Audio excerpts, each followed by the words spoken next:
તો આ તરફ સૌરાષ્ટ્રમાં પણ કંઈક આવી જ પરિસ્થિતિ જોવા મળી રહી છે। વાત કરીએ ભાવનગરની, તો ભાલ પંથકમાં પૂરની સ્થિતિ મુદ્દે કલેક્ટર કચેરી ખાતે બેઠક યોજાઈ, જેમાં કેન્દ્રીય પ્રધાન નીમુબેન બાંભણિયાની અધ્યક્ષતામાં બેઠક યોજાઈ હતી। ભાલ પંથકના ગામોના સરપંચ અને આગેવાનોએ આ મુદ્દે ઉગ્ર રજૂઆત કરી અને ભાલના ગામોમાં નદીઓનું પાણી ભરાઈ જવાની સમસ્યાનું નિરાકરણ લાવવા માટે માંગ કરાઈ। પાળિયા, દેવળિયા, માઢિયા સહિતના ગામમાં સરપંચોએ પૂર વિશે માહિતી આપી હતી। તો ભાલમાં આવેલા પૂર અંગે કલેક્ટર મનીષકુમાર બંસલે મોટું નિવેદન આપ્યું। તેઓએ કહ્યું છે કે ભાલમાં આવેલું પૂર માનવ સર્જિત છે। બેઠક બાદ સાંસદ અને કલેક્ટરે પૂર પ્રભાવિત વિસ્તારોની મુલાકાત પણ લીધી।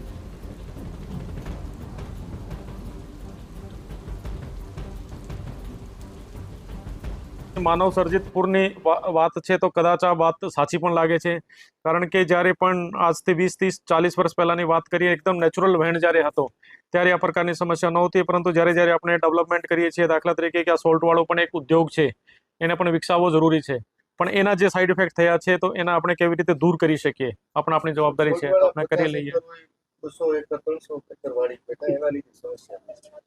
આ પણ એક કારણ હશે સમસ્યાનું, હું ના નથી પાડતો, લેકિન એની પણ DLR તરફથી, બાયસેક તરફથી અને જે પણ આપણી પાસે ગૂગલ અર્થ વગેરેની આપણે હેલ્પ લઈને અને ખરેખર એનો કબજો કેટલી જગ્યામાં હોવું જોઈએ અને ખરેખર કેટલી જગ્યામાં કબજો છે એના આધારે એના ઉપર પણ એક્શન લેવામાં આવશે।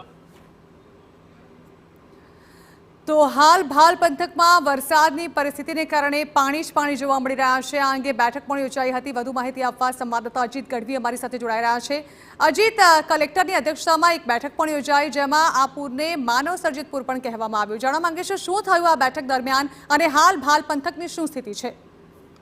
જી, જેને વાત કરવામાં આવે તો ભાવનગર જિલ્લામાં છેલ્લા 2 દિવસ વરસાદ, અવિરત વરસાદને ખાસ કરીને ગઢડા અને ઉપરવાસમાં ભારે વરસાદને લઈને ભાલ પંથક વિસ્તારની અંદર જે નદીઓ છે તે ગાંડીતુર બની હતી ને જેને લઈને મોટા પ્રમાણમાં પાણીનો જે અત્યારે ભરાવો થઈ ગયો છે અને જેને લઈને અનેક ગામડાઓ માઢિયાથી લઈ સવાઈનગર, સવાઈકોટ, પાળિયાદ આ બધા જ ગામોની અંદર ખૂબ મોટી માત્રામાં પાણી ભરાઈ ગયા હતા અને જેની પાછળનું કારણ જે આજુબાજુના જે ગામના લોકો છે તેમણે ભાવનગરના સાંસદ નીમુબેન બાંભણિયાને રજૂઆત કરી હતી કે કોઈ પણ સંજોગોએ આ પાણીને હટાવવામાં આવે। જો જે રીતે ઉપરવાસમાં વરસાદ 14 ઇંચ જેટલો વરસાદ ગઢડા અને ઉપરવાસમાં વરસ્યો, જો 5-10 ઇંચ વરસાદ પણ ભાલ વિસ્તારમાં વરસ્યો હોત તો આ તમામ ગામો છે તે ડૂબી જાત, તેમાં કોઈ બેમત નથી। ત્યારે જો આ પ્રકારે ભારે વરસાદ થાય તો આમ કોઈ ગમે ત્યારે આ ગામો ડૂબવાની શક્યતા છે।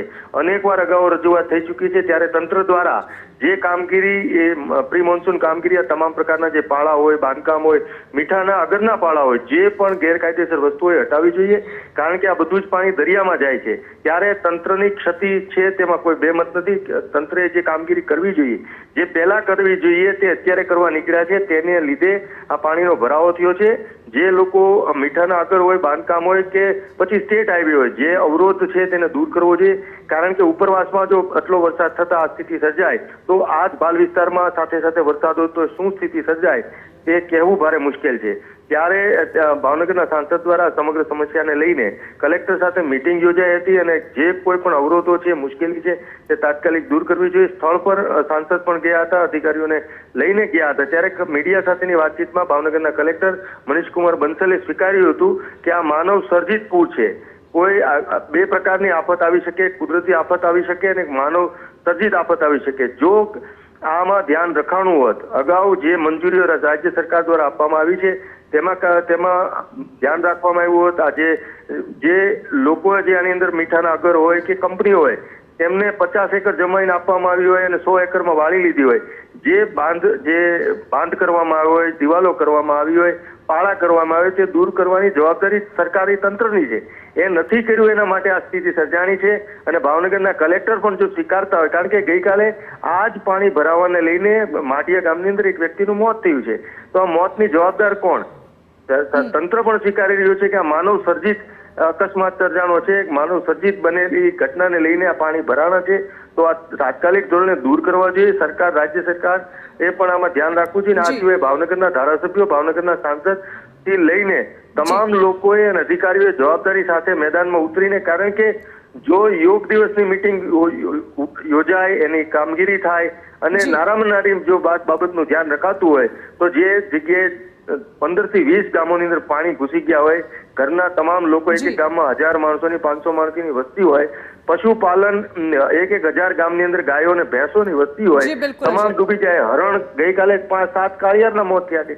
કહેવાનો અર્થ એ છે કે આમાં ક્યાંક ને ક્યાંક તંત્રની ચૂક છે, એનું આ પરિણામ છે. જી, જી. તંત્ર પણ સ્વીકારી રહ્યું છે, કલેક્ટર. બિલકુલ બિલકુલ આભાર અજીત. તો આ મામલે કાર્યવાહી થાય તે અત્યંત જરૂરી છે.